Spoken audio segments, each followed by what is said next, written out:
الحمد لله نحمده ونستعينه ونستغفره ونؤمن به ونتوكل عليه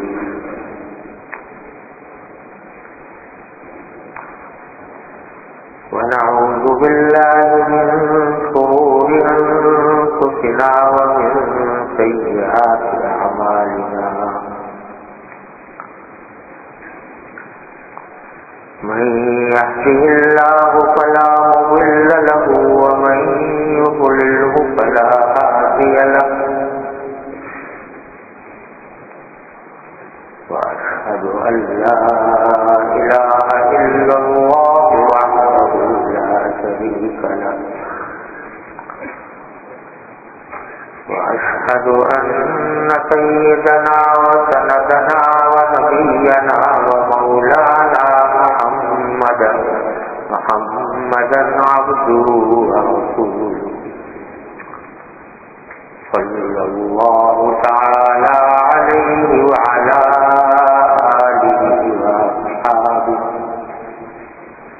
وبارك وسلم تسليما كثيرا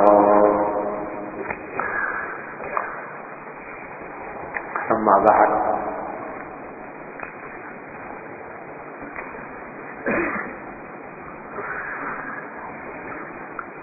اللہ تبارک و تعالیٰ کے فضل و کرم سے اور اسی کی توفیق سے اتوار کے دن ہم لوگ یہاں جمع ہو جایا کرتے ہیں اور سال ہر سال سے یہ معمول الحمدللہ چلا آتا ہے. بیچ میں میرے کسی سفر کی وجہ سے یا بیماری کی وجہ سے یا کسی اور عارض کی وجہ سے کبھی کبھی ناغہ ہوتا ہے، لیکن جب کوئی عوارض نہ ہو تو الحمدللہ یہاں حاضری کی توفیق ہو جاتی ہے، آپس میں مل بیٹھتے ہیں، کچھ دین کی باتیں ہو جاتی ہیں. شروع میں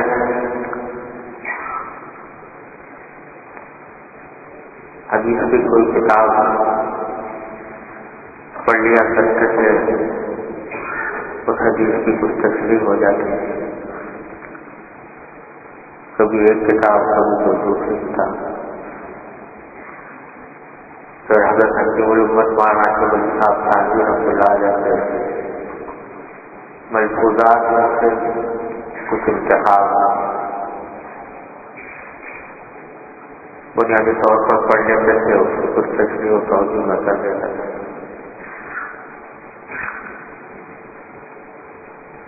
سوال یہ ہے کہ کیوں ہے سب اس مجلس کا اور اس اجتماع کا مل بیٹھنے کا مقصد کیا ہے؟ اگر یہ کوئی رسمی اجتماع ہے، کوئی رسمی درس ہے، تو بہت کچھ ہوتے رہتے ہیں، رسمی درس بھی ہوتے ہیں، رسمی اجتماعات بھی ہوتے ہیں، رسمی جلسے بھی ہوتے ہیں، رسمی تقریریں بھی ہوتی ہیں، بیانات بھی ہوتے ہیں.